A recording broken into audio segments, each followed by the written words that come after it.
And as it says in Revelation 13, chapter 13, verse 1, and he, who's he here? He's the dragon that was cast down. And he stood on the sand of the seashore. And I saw a beast coming up out of the sea.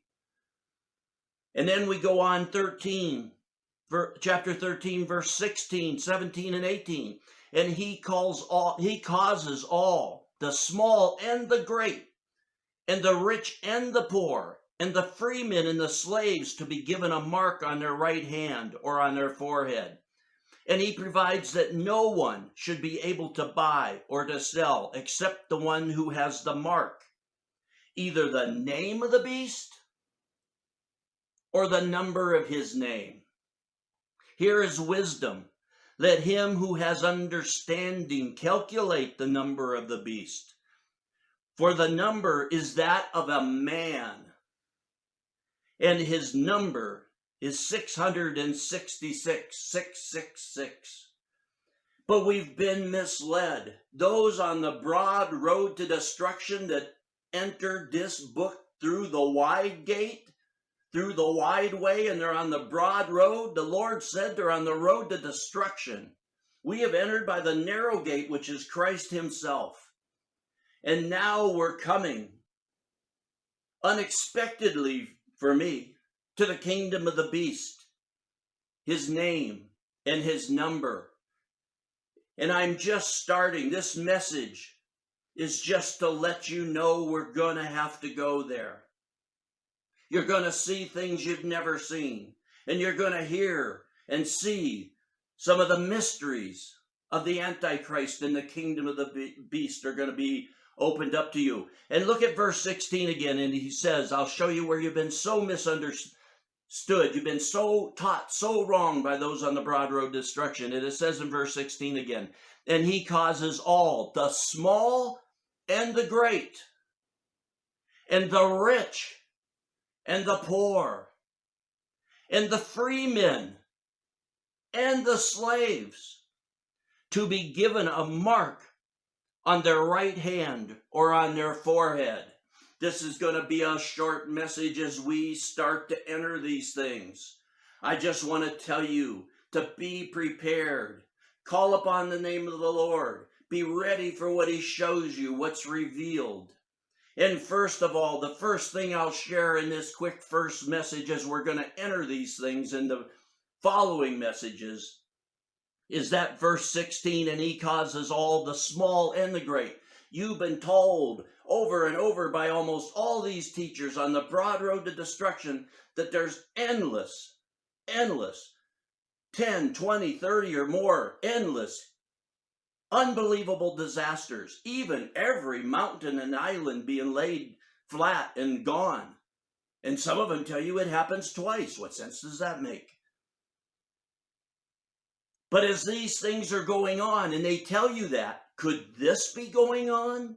And he causes all, the small and the great. If the earth was in such turmoil, especially at the coming of the Antichrist, and especially at the middle of the tribulation, would he be referring to the small and the great? Who would be great in their stories? And the rich and the poor. How would there still be rich if the earth is in such continuous disasters, one after another, 10, 20, 30, whatever they tell you? How could that be? I told you that one thing's going to happen. After the pre-tribulation, first fruits rapture, for those waiting, watching, prepared, after that, the rest of the church that's not ready, Laodicea, will have a short time, and then she will go into the tribulation because she's not ready. And it's not punishment. She's going to get dressed. She's going to get washed in the latter-day rain. She's going to get prepared. And what's going to set off the tribulation in 1 hour of one day, to where you can number the days of the tribulation? An asteroid will hit in an ocean just off a coast and will cause the downfall of Babylon. I'm not going to go into them right now. You can go back and see my previous messages about the fall of Babylon. But Babylon will fall in 1 hour of one day. That will cause the downfall of the world's governments and money and real estate and power, because that one country controls the world, and that one country is the United States.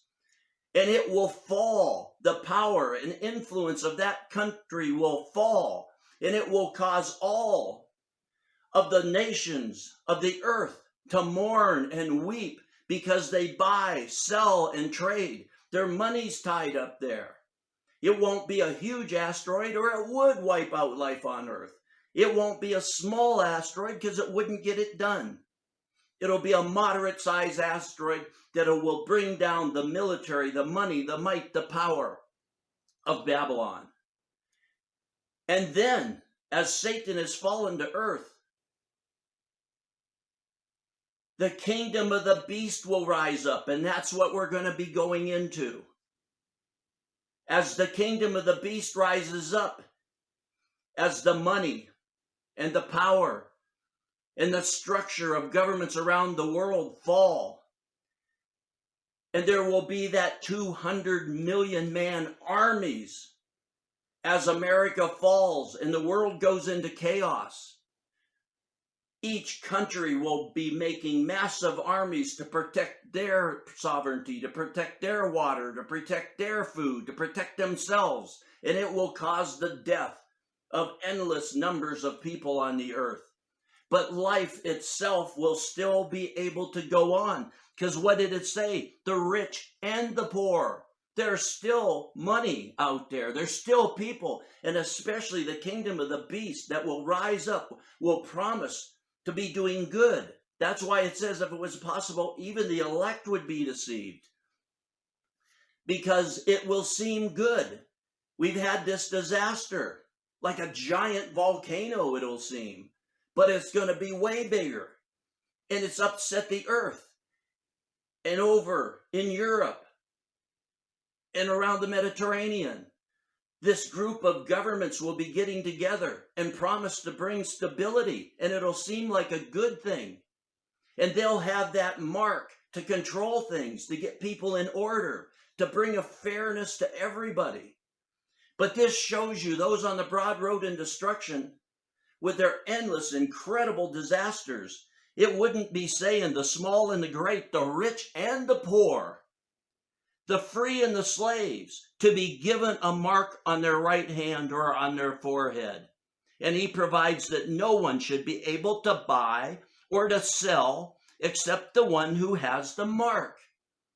If things are so terrible, who's buying and selling? It's not those endless destructions. That's why if it was possible, even the elect would be deceived. They've been taught over and over and over for a lifetime that they're all gone. And that's not true. Those waiting, watching, prepared, their lamps are lit. They will be gone. The others will be caught by that thief in the night because they weren't ready. And he warned them. And those that go into the tribulation will have the latter day rain poured upon them. And they will be cleansed. And they will be clothed. And they will be prepared for their wedding. And they will be protected from the evil spirits that you see in the fifth trumpet that are poured out upon the earth. They're not allowed to harm the saints. And we're going to go on now. In my next message, I'm going to post a previous message that I had because the Lord brought me back to that. And it's so important that you see it. And it's another wonderful revelation. But it's so far back in my messages when the Lord was first taking me through the book of Revelations. And I only made these messages. I was trying to write down all the things he was showing me. And my wife was telling me it's too much. Just record what he told you. Speak it out and record what he told you and make a YouTube channel and just save them there. And that's what I was doing. And one of the messages that I had, he showed me to start with that. My next message, I'm going to bring you that. And then we're going to go into the revelation of the beast, the antichrist, the false prophet. 666. And what is that number? You're going to find out. It's going to be surprising. And many of you are going to have your ears open, your heart open to the Lord, to receive these things. Don't worry, I don't want anything from you. I'm the voice of one crying in the wilderness. I've heard the Lord in the wilderness. What do I want of you? I want you to be the voice of one crying in the wilderness. I'm not starting a church. I'm not starting a fellowship. I'm not starting anything. I don't want your money. We're not rich. We live in a very humble, small cabin. But I don't want your money. I want you to become the voice of the one crying in the wilderness, to repent and prepare his way, and then to share that with others.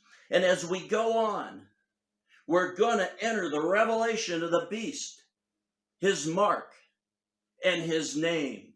Subscribe. Tell your friends to subscribe. I don't want nothing from you. I'm not asking for anything. The worst you got to fear from me is I say, repent and prepare the way of the Lord. So let's repent together. Let's walk together. Subscribe as these messages are going to go forth. Tell your friends, especially you older people like me. I'm nearly 70. Don't give up. You were told when you were young, like me, that he was coming. You were told the latter-day rain was coming. The coming of Elijah is coming. But the outpouring of his spirit and the latter-day rain don't come until Laodicea is ready to go into the tribulation. So let's come together and let's get prepared for these things. Keep your heart open.